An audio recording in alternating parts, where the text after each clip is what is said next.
All right, I'm doing a nighttime routine with my baby girl.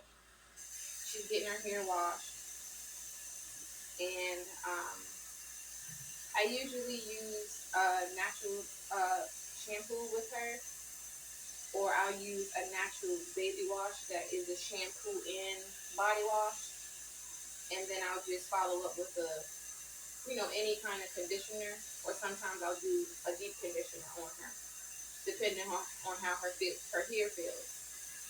Today I'm washing her hair 3 times because she had a little bit of buildup in her scalp.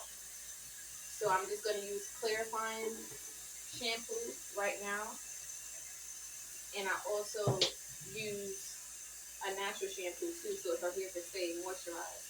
But it's good to use clarifying shampoos because of the fact that it clarifies your scalp. So every so often, if you use a lot of moisturizing shampoos, that's good because it keeps your hair moisturized. But every so often, you should always clarify your scalp. And I use the scrubber with her. This is a cradle cap scrubber. I said scrubber. This is a cradle cap scrubber. I had it since she was younger. Um, and I just use it when I see buildup on her scalp. Because sometimes she if I put certain products in, she'll have buildup on her scalp, and I just use this and it cleans it up real good. So I need to get one for myself though, like an adult one, because it's good to exfoliate your scalp, every so often. Your hands are good, but an exfoliator is better. So, okay, so she's getting her hair washed, and I hope I got every area. I'm gonna make sure all of the buildup is gone, and it's good. It has a handle on it, so it's a good idea to do that too, because to exfoliate your scalp, whether you're an adult or a child, because it helps your hair to grow. It stimulates the hair follicles, and it stimulates hair growth. You don't want dead skin sitting on your scalp, because then your scalp is not breathing, and the hair is not able to come through the pore, you know. So that's why I said also it's good to use a clarifying shampoo, even if you're natural, whatever you are, you're natural, you're straight, you're blonde, you're whatever you are. Just use a moisturizing shampoo because you need that for your hair to stay moisturized. But still, use a clarifying one to make sure you get all the buildup off of your scalp, because as girls we love products. We love products. We love the gels, the jams, you know even the natural stuff like the shea butter. Like I put shea butter, coconut oil. Even that can build up in your scalp. So it's good to use a clarifying shampoo for that. So I'm trying to get everything.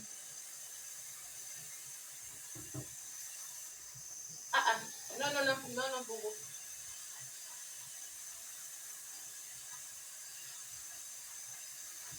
Okay. Let me see.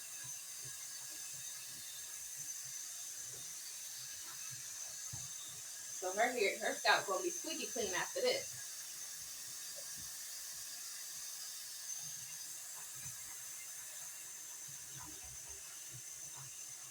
Because your fingertips don't get everything. Because I washed her hair a few times before, and after I washed it, I still realized it was built up on her scalp, and I'm like, dang.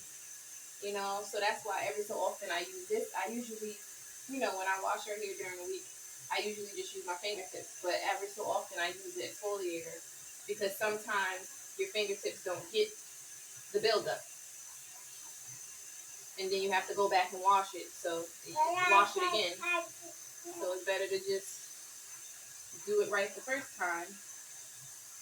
Right, Moo? They get it right the first time. All right. That's enough scrubbing for one day. Yeah. Yeah. That's enough scrubbing for one day, Mama. Okay. So now we're gonna rinse. I usually rinse with a cup. I usually give her a cup because she likes to play with the water, or I'll put a toy in here or whatever. But she likes to, drink the water and play with the water and pour it all over. So I use a cup for her here, because that makes it easy to rinse out stuff. And she bathes in a bath, like in a shower and stuff. But sometimes it can be too much for me bending down trying to wash her hair and all of that. So I don't. It's the tub is low, so it's hard to you know keep bending over all of that time trying to wash her hair and stuff. So I sometimes put her in the sink on her little chair because it makes it easier. It helps me to get to her hair better, her scalp, everything. So she's about to be done with her washing, and we're going to put some conditioner in, and that's going to be that. After that, we're going to put leave-in conditioner and some kind of moisturizer, oil, but she's good. Her hair, I hope I don't see no more buildup on there, because I didn't scrub for days. Sorry about that. So we're going to put some conditioner and let it sit and get into her, what is it? The hair shaft. All that hair terminology. No, I'm just joking. Yeah. Okay, so it's something that I wanted to talk about, and it has to do with I read an excerpt of the story of Ruth, and I've already read that before, but how sometimes you read the Bible apps and they have like little devotionals. So I read that the other day, and it was just talking about how Ruth's Ruth's faithfulness, and how she was willing to stay with her mother-in-law even after she didn't know if there was going to be hope for another husband or hope for prosperity or anything, but she clung to her mother-in-law because she loved her so much, and she saw God in her. She saw the ways of God in her. She saw God in her. She I don't know how to explain it any differently. Mama, don't put the water so hot. So, and mind you, Ruth was a Moabite. She didn't know anything about, you know, the Most High God. She didn't know anything about him. But through her mother-in-law's life, she was able to see who God was and how he moved. And she was like, look, I don't care if I might be broke or it ain't no hope for a husband or not. Because she could have very well left like the other one. Because Naomi had said to the other daughter-in-law, like, I don't have no sons to give you no husbands. You know what I mean? So the other girl was like, all right, well, see you later. But Ruth was like, look, she ain't even care about none of that. She just was like, look, my God is your God. I didn't see God show up for you, and I'm convinced. I may not know him like that. I may not have a personal relationship, but listen, I want to follow God, and I'm following him in the way and following you. She didn't necessarily say that, but when you look into the story, you can see that that's what was going on. She sensed something great from Naomi's God, our God, the Most High God. She sensed something wonderful from him, that she was so faithful to stay with her mother-in-law, even though she didn't know where her next dime was coming from. She didn't have no promise of husband, prosperity, finances, nothing. But she like, look, even if I'm poor, I'm gonna be with you. Wherever you go, I'm going. So when I looked more into that story, I said, wow, that's sort of like,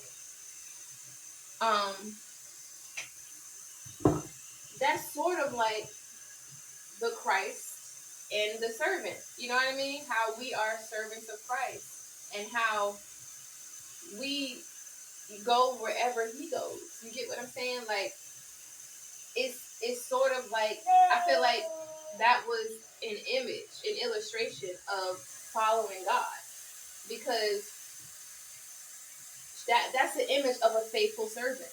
You know, you want to know how to be faithful to God? Look at the story of Ruth because in her following Naomi, she was actually following God. You know, so to me, when I looked at that more deeper, I was like, that's the story of a servant of Jesus Christ, and you know them following him, taking up their cross and following after God. And wherever you go, I'll go. You know what I mean? That's what our mindset and our heart should be. So Ruth illustrated how we should follow God. You know, in her following Naomi, her mother-in-law. So, and then another thing I wanted to point out is that it also showed Christ's faithfulness, you know, which was, to me, that's most important. I mean, both of them is important, but what I'm trying to say is it showed Christ's faithfulness to us as, you know, as God's children, you know what I mean? As children of the Most High God.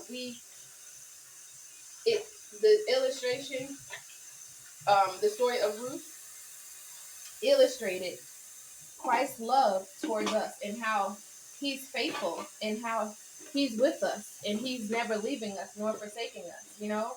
So it showed that as well. It not only showed the servant's faithfulness to God, but it also showed the it also showed Christ's faithfulness to us, the servants, you know? Because he's like, look, I'm never leaving you. I'm with you even unto the ends of the earth. That's what the scripture says. You know, I will never leave you nor forsake you.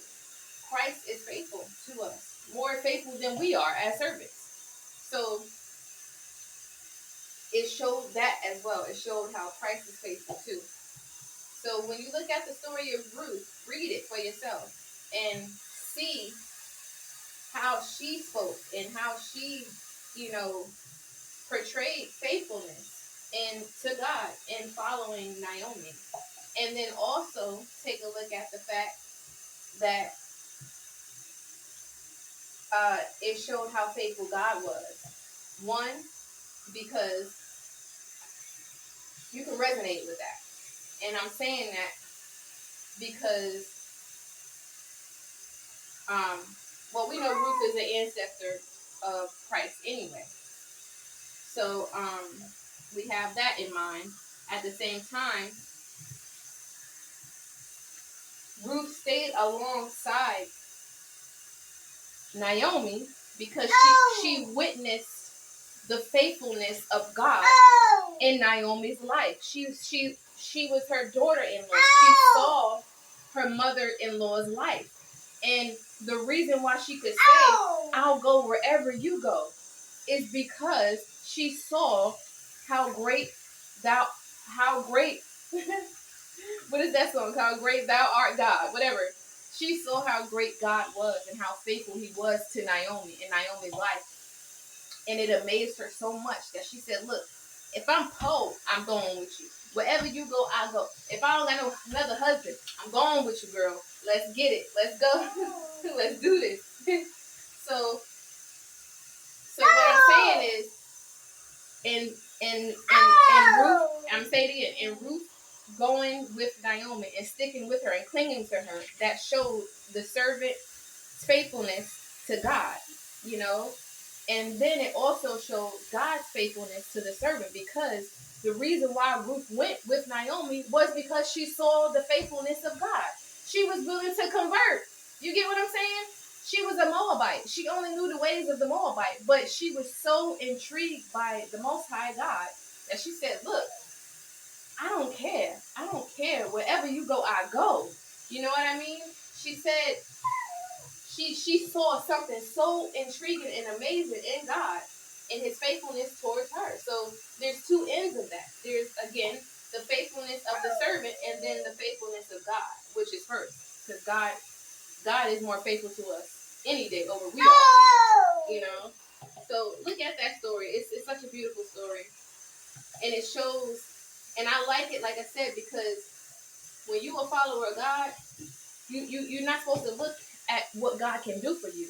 And that's what I loved about the story about Ruth, because she wasn't concerned about like a new husband and let me follow after her because she got some new sons that I'm going to marry. So she wasn't let me follow after her because she got an inheritance. She because Naomi was broke going back home to Jerusalem. What is it? Yeah, I think was it Jerusalem? I don't remember. But she was broke going back home to her people. So Ruth ain't have no promise of heir coin or heir man. And she was like, look, I'm willing to go. So it was so amazing to see her faithfulness to God. And in that, we could see how we should be servants of God, how we shouldn't care about the blessings, but the blesser, and being able to say, like, look, God, I'll go wherever you want me to go. Send me, I'll go. We should be able to say that and take up our cross and not worry about, okay, well, if I'm going to be rich when he tell me to go over here, or if I'm going to have this man or this woman or this car or this dream home. You get what I'm saying? Like, we can't be worried about that. If God said get up and go, we should already know that Jehovah Jireh, he don't never stop. You know what I mean? So we should already know that he's gonna provide. God, what does it say? I hear all the time. Where God guides, he provides. And I also saw this thing on the on a wall, like a billboard one time, where it said the instruction of God or the leading of God will never send you to where his goodness won't protect you or something like that. Like I gotta look it up. But God will never send you somewhere where he won't protect you. So that's another thing. So we gotta stop looking to God with our hands out and come to God with our hearts out. And that's all I want to say. I don't have much more to say about that. I read it the other day, the scripture, well, the excerpt. It was somebody who posted, how they do with the Bible app, and they, do devotionals. It was somebody who did something like that. And um, I read it, and it was really amazing because they had their own thoughts on it, but even in their thoughts, I had thoughts. Like, okay, I see what they're saying, and I can resonate with what the devotion was about. At the same time, I feel like God was giving me even more, wisdom on Ruth, like her story and everything, like how to really serve God, and that's amazing. Because again, she was from another nation, you know, she wasn't brought up in the ways of the God of Israel, the God of Jacob, Isaac, and whatever. No, I'm not gonna say whatever. Forgive me, Lord. What is it? Jacob, Isaac, and Israel. I think I'm getting that wrong. The God of don't quote me, but I usually know how to say it. But anyways, it ain't that big of a deal. The Most High God, you know him. So if you don't know him, you better get to know him. But yeah, so that was a beautiful story. Go check it out. And that's pretty much it. I'm about to be done with her hair, and I'm about to wash her up. And I usually use a regular wash, either Dove, Baby. Right now she's using my Dove, but she mostly uses her Baby wash.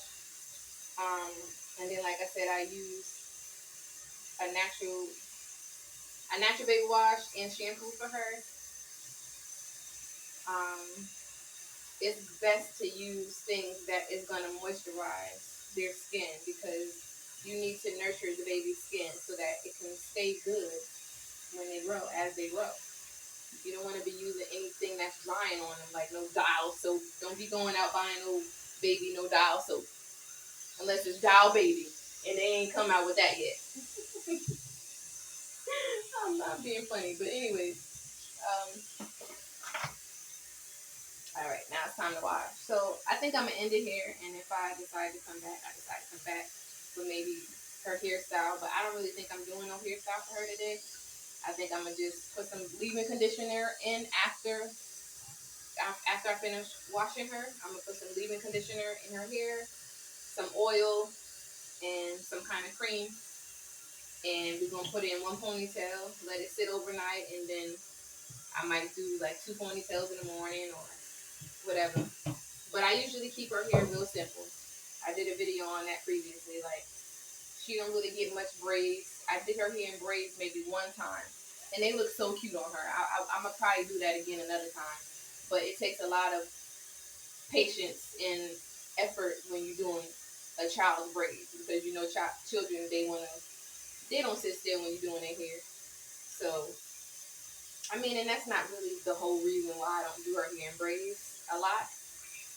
But I just like to keep her hair simple, so that this way when wash day comes, I ain't got to worry about, oh, I got to take all your hair out, all these braids and beads and all of that. All I got to do is take 2 ponytails or 3 ponytails or 4 ponytails out, and boom, we ready to wash. Keep it simple. Don't work, don't work harder, work smarter.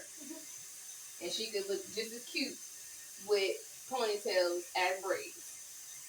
And then braids pull on your hair too, so more than ponytails do. So you see me with my ponytail. That's my thing. I love ponytails.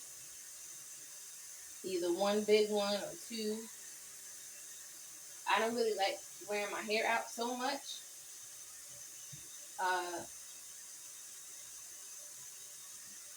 I usually, meaning like out of the ponytail. I usually like to keep it tamed and back. Because I just feel like sometimes I feel naked when my hair is out. Like, say, for instance, say if I wash it. Like, say if I go to wash it tonight. And say if I go to wash it tonight and it's freshly washed and moisturized and all of that. I don't like going out with my hair uncovered, because I'm just like, I just washed it. All of that stuff from the air is gonna get in my hair and in my scalp. So I don't know, it's just weird. I just think like that sometimes. But of course I still wear my hair out. But I'm just saying, when, like, right after I wash my hair, I be wanting to cover it, because I'm like, I don't want to go outside with all of that stuff in the ear and have it. I just wash my hair, My hair, I don't really like doing too much to my hair, and I'm kind of rambling right now, but I don't like doing too much to my hair. Like I said, ponytail, one ponytail, or I might put some braids and throw a wig on. Uh, because this way I don't gotta touch it. I don't like doing my hair, because I love my hair, but it's difficult to do. I like doing other people's hair though. I love doing other people's hair, but my hair, and then sometimes my scalp be sensitive. I'm sensitive to certain things. So like, I don't like doing things that's pulling on my hair and stuff like that, because I'm sensitive to that. Like, I'm tenderhead. Like, mama, stop turning the water off. So I just keep it simple. And what I usually try to do is keep it separated, either in 2 ponytails or 4, or if I do one right before I wash it, I separate it into 2, so that this way it could be easier for me to detangle on wash day. But I can't really do a lot to my hair, because I don't like to, and then sometimes it hurts. Natural hair it's a beautiful thing, but it hurts. It hurts when I'm trying to comb my hair. It hurts when I'm trying to part my hair. So I just keep it simple. Separate it before I wash it to make the detangling easier. And, and put a lot of conditioner in it while you're washing it, because that'll make it easier for you to detangle. But that's the story for the day. I don't really. It was another story. Oh, I gotta come back because I got another story. And it's about I forgot who it was about. I think it was about David. Yeah. But that's it for tonight. Okay, bye. God bless.